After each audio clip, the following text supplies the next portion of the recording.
ಎಲ್ಲ ಕನ್ನಡಿಗರಿಗೂ ನನ್ನ ನಮಸ್ಕಾರ. Welcome to busy life in Bengaluru. ಇವತ್ತು ನಮ್ಮ ಹಳ್ಳಿ ಶೈಲಿನಲ್ಲಿ ಅವರೆಕಾಳು ಸಪ್ಪನೀರು ಹೇಗೆ ಮಾಡೋದು ಅಂತ ನೋಡೋಣ. ವಿಡಿಯೋ ನೋಡೋದಕ್ಕಿಂತ ಮುಂಚೆ ದಯವಿಟ್ಟು ನನ್ನ ಚಾನಲ್ನ ಎಲ್ಲರೂ ಕೂಡ ಸಬ್ಸ್ಕ್ರೈಬ್ ಮಾಡಿ. ತುಂಬ ಜನ ಸಬ್ಸ್ಕ್ರೈಬ್ ಮಾಡ್ದಲೇ ವಿಡಿಯೋ ನೋಡ್ತಾ ಇದ್ದೀರಾ. ನಿಮ್ಮ ಒಂದು ಸಬ್ಸ್ಕ್ರೈಬ್ ನನಗೆ ತುಂಬ ಮುಖ್ಯ. ದಯವಿಟ್ಟು ಕೂಡ ಎಲ್ಲರೂ ಸಬ್ಸ್ಕ್ರೈಬ್ ಮಾಡಿ. ಇದು ಹಸಿ ಅವರೆಕಾಳು ಸಪ್ಪನೀರು, ಸಪ್ಪೆಸರು ಅಂತಲೂ ಕೂಡ ಅಂತಾರೆ.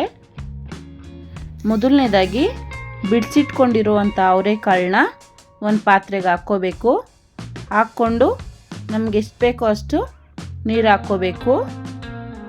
ನೀರು ಹಾಕ್ಕೊಂಡು ಒಂದು ಮೀಡಿಯಮ್ ಸೈಜ್ನ ಟೊಮೊಟೊ, ಮೀಡಿಯಮ್ ಸೈಜ್ದು 2 ಎಳೆ ಬದನೆಕಾಯಿ, ಬೀಜ ಎಲ್ಲ ಇರಬಾರ್ದು, ಈ ಥರ ಕಟ್ ಮಾಡಿಕೊಂಡು ಹುಳ ಏನಾದರೂ ಇದೆಯಾ ಅಂತ ನೋಡಿಕೊಂಡು ಹಾಕ್ಕೋಬೇಕು.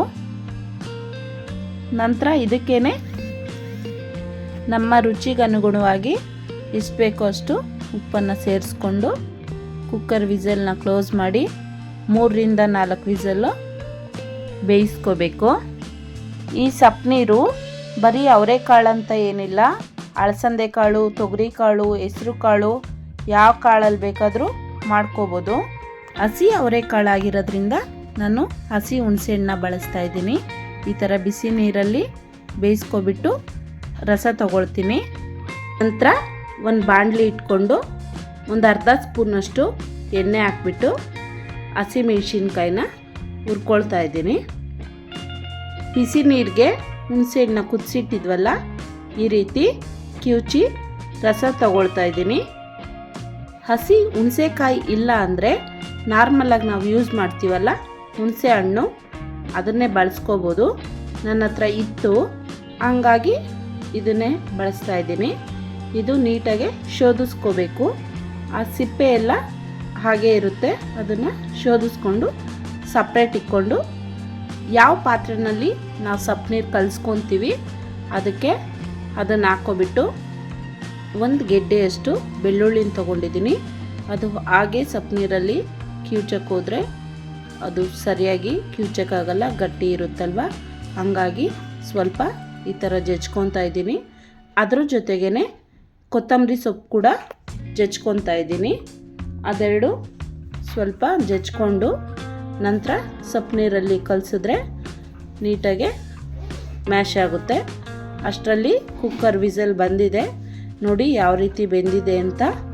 ಇವಾಗ ನಾವು ಟೊಮೊಟೊ, ಬದನೆಕಾಯಿ ಬೇಯಕ್ಕೆ ಹಾಕಿದ್ವಲ್ಲ ಕಾಳು ಜೊತೆ, ಅದನ್ನು ಸಪ್ರೇಟಾಗಿ ಎತ್ಕೊಬಿಟ್ಟು ಸಪ್ಪನೀರಿಗೆ ಕಲಸೋಕ್ಕೆ ಸ್ವಲ್ಪ ಬೇಯಿಸಿಟ್ಕೊಂಡಿರುವಂತಹ ಅವರೆಕಾಳನ್ನ ಕೂಡ ಸ್ವಲ್ಪ ತಗೋಬೇಕು. ಇಷ್ಟು ಕೂಡ ನಾವು ಸಪ್ಪನೀರಲ್ಲಿ ಕಲಿಸ್ಬೇಕಾಗುತ್ತೆ ಚೆನ್ನಾಗಿ. ಇದು ನೀರು ಸಪ್ರೇಟ್ ಮಾಡಿ ಕಾಳಿಗೆ ಒಗ್ಗರಣೆ ಹಾಕ್ಕೋಬೇಕು. ನೋಡಿ ಈ ಥರ ಸಪ್ರೇಟ್ ಮಾಡಿರೋ ನೀರು ಅದು. ಈಗ ಹುಣಸೆ ರಸದಲ್ಲಿ ಮೆಣಸಿನ್ಕಾಯಿನ ಚೆನ್ನಾಗಿ ಕಿವುಚ್ಕೋಬೇಕಾಗುತ್ತೆ. ಕೆಲವರು ಮಿಕ್ಸಿಗೆ ಹಾಕ್ತಾರೆ, ಇದು ಕೈಯಲ್ಲಿ ಕಿವುಚಿದ್ರೇ ರುಚಿ ಚೆನ್ನಾಗಿ ಬರುತ್ತೆ. ಈ ಥರ ಮೆಣಸಿನ್ಕಾಯ್ದು ಹೊಟ್ಟೇನು ಬರುತ್ತೆ ಅದನ್ನು ನಾನು ತೆಗೆದುಬಿಡ್ತೀನಿ. ನಂತರ ಜಜ್ಜಿಟ್ಕೊಂಡಿದ್ವಲ್ಲ ಬೆಳ್ಳುಳ್ಳಿ ಮತ್ತು ಕೊತ್ತಂಬರಿ ಸೊಪ್ಪನ್ನ ಅದನ್ನು ಹಾಕಿ ಸ್ವಲ್ಪ ಕಲಸ್ಕೊತೀನಿ. ನಂತರ ಬದನೆಕಾಯಿ, ಟೊಮೊಟೊ ಸಿಪ್ಪೆ ತೆಗೆದು ಅದು ಕೂಡ ಕಲಿಸ್ಕೊತೀನಿ. ನೋಡಿ ಟೊಮೊಟೊನಲ್ಲಿ ಕೂಡ ಈ ಥರ ಸಿಪ್ಪೆ ತೆಗಿಬೇಕು. ಈ ಥರ ಚೆನ್ನಾಗಿ ಕಿವುಚ್ಕೋಬೇಕು. ಇದಕ್ಕೇ ಸ್ವಲ್ಪ ಕಾಳು ಎತ್ತಿಟ್ಕೊಂಡಿದ್ವಲ್ಲ ಸಪ್ಪನೀರಿಗೆ ಕಲಿಸ್ಬೇಕಂತ, ಅದನ್ನು ಕೂಡ ಹಾಕಿ ಎಲ್ಲನೂ ಕೂಡ ಒಂದಕ್ಕೊಂದು ಹೊಂದ್ಕೊಳ್ಳೋ ಥರ ಚೆನ್ನಾಗಿ ಕಲಿಸ್ಬೇಕು. ಯಾವುದು ಕೂಡ ಕಾಣಿಸ್ಬಾರ್ದು. ಈ ರೀತಿ ಗೊಜ್ಜು ಥರ ಕೈಯಲ್ಲೇ ಕಿವುಚ್ಕೋಬೇಕಾಗುತ್ತೆ. ಮಿಕ್ಸಿಗೆ ಹಾಕಿದ್ರೆ ಈ ಥರ ರುಚಿ ಬರೋದಿಲ್ಲ. ಈ ಗೊಜ್ಜಿಗೆ ನಾವು ಸಪ್ಪನೀರು ನೀರು ಸಪ್ರೇಟ್ ಮಾಡಿಟ್ಕೊಂಡಿದ್ವಲ್ಲ, ಆ ನೀರನ್ನ ಎಷ್ಟು ಬೇಕೋ ಅಷ್ಟು ಸೇರಿಸ್ಕೊಂಡ್ರೆ ಇವಾಗ ಹಸಿ ಕಾಳಿಂದು ಸಪ್ಪನೀರು ಅಥವಾ ಸಪ್ಪೆಸರು ರೆಡಿ ಆಗಿಬಿಡ್ತು. ಈಗ ಕಾಳಿಗೆ ಒಗ್ಗರಣೆ ಮಾಡ್ಕೊಳ್ಳೋಣ ಬನ್ನಿ.